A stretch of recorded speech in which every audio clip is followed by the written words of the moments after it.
Okay, so this is the material I'm going to use. It's 2x material. I think it's 2x10. Yep. And I got these in 4-foot chunks. I got a really good deal on these, so that's what I'm going to use for the tables.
All right, all 3 pieces are just cut, so let's glue them up.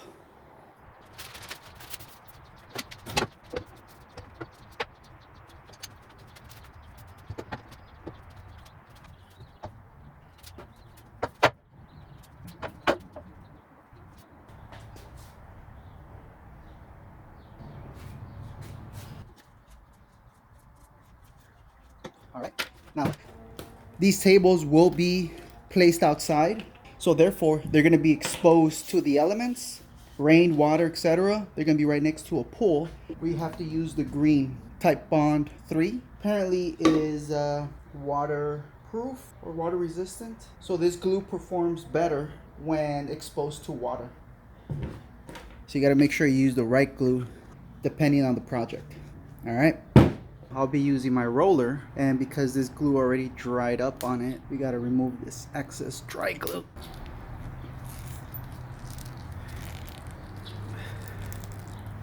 This is actually very satisfying, guys. Kind of reminds you when you were in grade school and you would peel off the excess Elmer's project glue in class. There you go. Look at that. I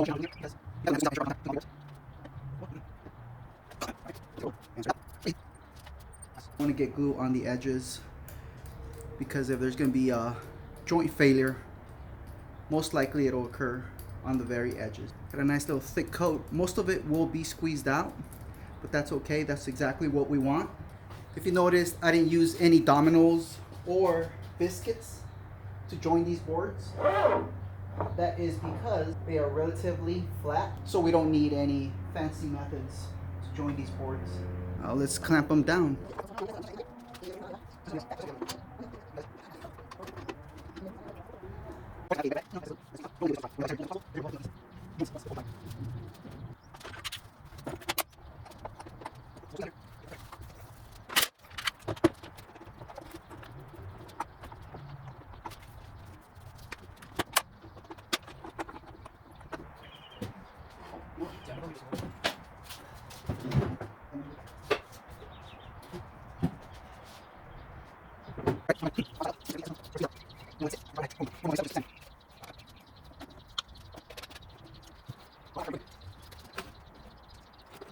And the next step here is to make a circle for the cutout that we're gonna make. I already measured exactly where I want this to be.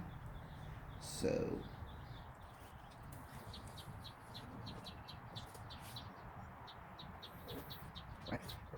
and it's going to be approximately 24 inches across. If you notice, last night I went and I covered up all these holes with some epoxy. I threw in some walnut dust so it'll give it some color.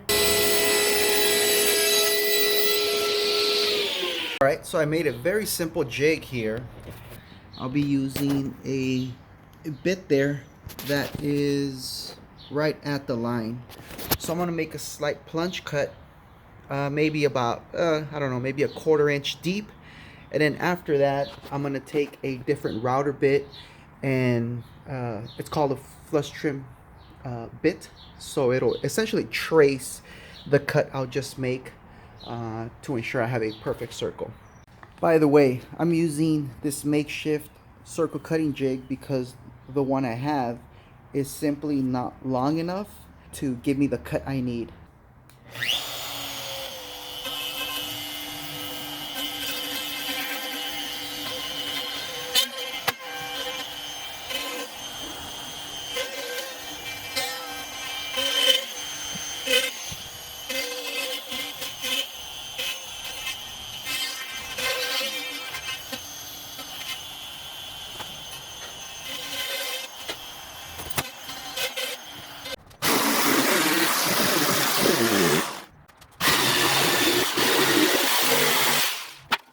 Alright, so then we take our flush trim cut bit and make a flush cut. Up next, we're going to hit it with a belt sander to get rid of all these epoxy overfill.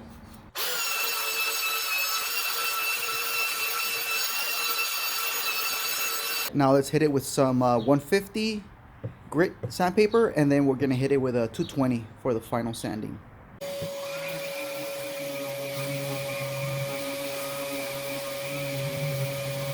Now we need to knock this very sharp edge with a round over bit.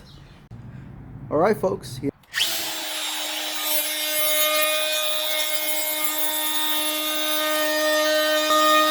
Now I'm just going to give that round over a light sanding. Again, knock off the edge from the bottom. It will be good to go. Ready for finish. And of course, we got to make the seal of approval.